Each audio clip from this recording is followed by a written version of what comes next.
Hey, we're back with another video. Now we're reacting to Muhammad Ali.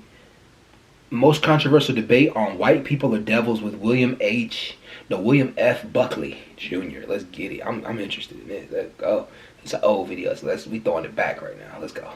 And we'd rather not to stay here on the show and waste a lot of time arguing about a dead black man when whites are common enemies.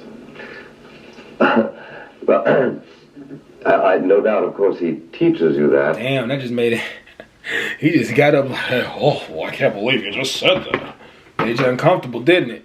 And no doubt you understand. We don't have to teach it. You don't have to teach a black man that whites is his enemies. Well, you see, from my point of view, what Elijah Muhammad is doing to you is diseasing your mind. You sit and tell me that we white people like to divide and conquer. You do. I grew up as a white child. I heard much more talk against Democrats than I did against black people. And I grant there's a lot of division in the sense that Republicans are divided. Democrats and Republicans don't lynch each other and castrate each other, and each other, target and feather each other, and rape and slave for 400 years. Now wait a minute. I wonder, like, is there somebody I know who talks so much shit about like this and says, oh, back in the day, but now black people got nothing to worry about, black people this, blah, blah, blah. What would you say to this interview? This is 1968, 3 years after the Civil Rights Act. What would you say to this interview? Curious. This is... I would like to ask you a question. Who, 22 million black people in America, who would you say our everyday common enemy is? What other country, what nationality? I mean, you know, you have the nerve to be on a TV show like this and look at me like I'm wrong for saying Elijah Muhammad is poisoning you by telling you that we're your enemies. And I feel it and see it every day. And every black man watching this show know you are enemies. And you have the nerve to stand up here and say Elijah Muhammad is poisoning my mind. He cannot teach us that you are enemy. You talk. I just thought about who he's talking to. That's why he's nervous. He's talking to Muhammad Ali. That's why he's nervous. Shit.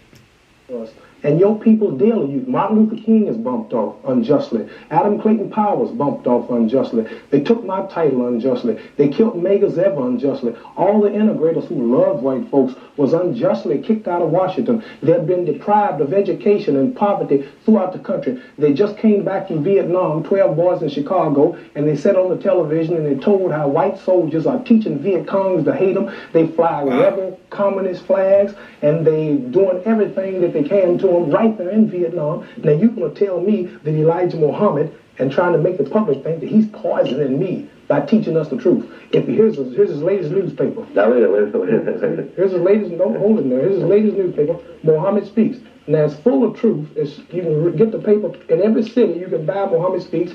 And if this, I mean, you're a wise man, but I don't think you're too much wiser than the ones who run the country in the White House. Much wiser. You think? No.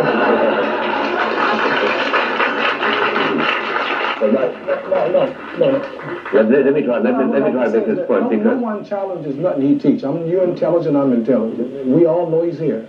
So I'm not here to tell you something you don't know about. No. I'm simply telling you that you believe something which I happen to know isn't true. Now hold it. What is it that I believe?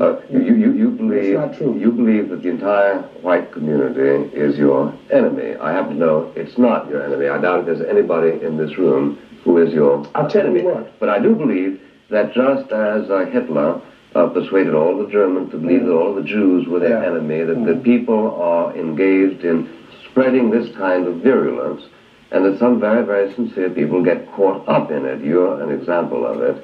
And under the circumstances, you end up doing a disservice to the cause that you really want to serve. Would you say Martin Luther King doing a disservice? Now, what is the relevance of that remark? Whether you went to school or not, explain to me the relevance of that remark. No, I'm asking you the question. You said I'm doing a disservice. You mean because he was killed by a white man? No. So I said Malcolm X was killed by a black man. I'm not talking about that. So what else is needed? No, you're getting upset. I'm not talking about that. Well, all I asked you was Elijah Muhammad is doing a disservice or whatever it is that he's doing. Yeah. Well, at what level? At what level he's doing this? What's the level? At the level of trying to persuade people that all white people are the same and despise Negro people. All right. Now, number one. At the level in which he urges you to self-pride about having you doing a great service. Let's look at some of the things he's doing. Go ahead, Mr. Ali, excuse me. You say one thing that he's doing that's not so good, and trying to persuade black people that all white people are no good and not enemies. Yeah. You have about 180 million whites in America, and Madison Square Garden holds about how many people? You know better now. About how many? About 20,000. So if you could, which is impossible, fill up Madison Square Garden with white liberals who will die for blacks. It's interesting because think about like how like Muhammad Ali passed, man. Boxing is dangerous to the brain. What they're talking about is serious, though. What do you guys think? Now that we're further ahead into the future, right? We know about Elijah Muhammad, what he was. We know, I can't remember the book, but I read one of his books one time. And Elijah Muhammad, at the time, had a point. He definitely had a point. Everything he was saying wasn't speaking to nothing. However, though, he definitely had issues. Like, and part way, you can believe that he may have had something to do with Malcolm X's unaliving, right? I don't know. Color means nothing, and will give us the whole system and their own people and the richness. I mean, just all out, color means nothing. If you could get 20,000, which is impossible to feel. I don't say color doesn't mean nothing. If we had an arena with, if we had an arena with 10 million people in it, of whites, all you say really good and mean right. If you had 10 million, you have 170 million to rule them out. So what I'm trying to say, I see a white man die in a riot. He didn't want to die, or in a demonstration for blacks. America's in Vietnam dropping bombs now. Now wait a minute, let's get back to Madison Square Garden.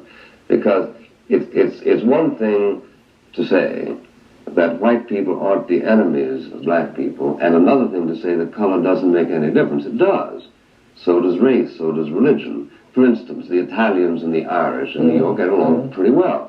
But this doesn't mean that the fact that somebody is an Italian makes no difference at all, or that he's an Irishman makes no difference at all. The question is, are they enemies? What I was referring to is say that you had some whites that didn't pay attention to color. What I mean, we all equal. That's what I meant to say.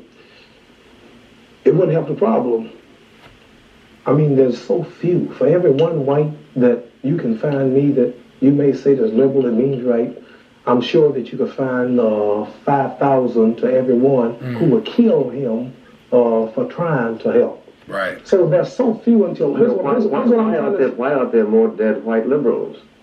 How many can you count? I can count it. As a matter of fact, I did count as recently as 2 months ago because I did a story on it, and I counted 12. Well, in the NACP, the core, the Urban League, and all these organizations, and many of them, they've completely dropped out. It was not too long ago in the news where that all the whites have dropped out of all these organizations. Things are getting so critical until the liberal, you don't see him no more. He just had to flee back into his own. Come on, they're coming out of the ceiling. They're all over the place. They're right here. You'll meet them in just a moment. Very articulate liberal. Look, try to understand me. That do you accept as a matter of faith that Elijah Muhammad can't deceive you? Do what? You take it as a matter of faith that he cannot deceive you? I imagine he can deceive anybody if he wants to. Well, now, is it conceivable that he would want to deceive you by suggesting that people feel about you the way, in fact... But don't get it twisted. I see through this guy. This guy doesn't like what Elijah Muhammad is saying, because what Elijah Muhammad is saying is the truth that black people did need to hear at that time. And he may have had his faults, but that doesn't necessarily mean everything that came out of his mouth was wrong. He was speaking to something in the black community that we were noticing. We needed to rally, come together, separate, and build our own communities away from white people. That's what he was speaking to. And it's interesting because at the time, it seemed like every time, blacks start talking about rallying, going away, going their distance, you meet the white liberal. And then it's like if blacks start talking about coming together and integrating and doing things, you meet the conservative. The conservative white, and it's just weird right now. I don't know. I think that was that time, but I still think there's an element of that still that exists today. It's weird. But hey, y'all, I'm gonna cut it in half and do another half later because I know how this is gonna go. It's gonna go on for a minute. But anyways, y'all, link to the Patreon will be in the bio. Go on, tap in and support. It's only $3 to support me. That's it. $3 to support me. $7 to get extra shit if you want it, and $15 to get the most. You'll see the tiers when you go up to the Patreon. But thank you for the support if you do. Anyways, I'm out. Peace.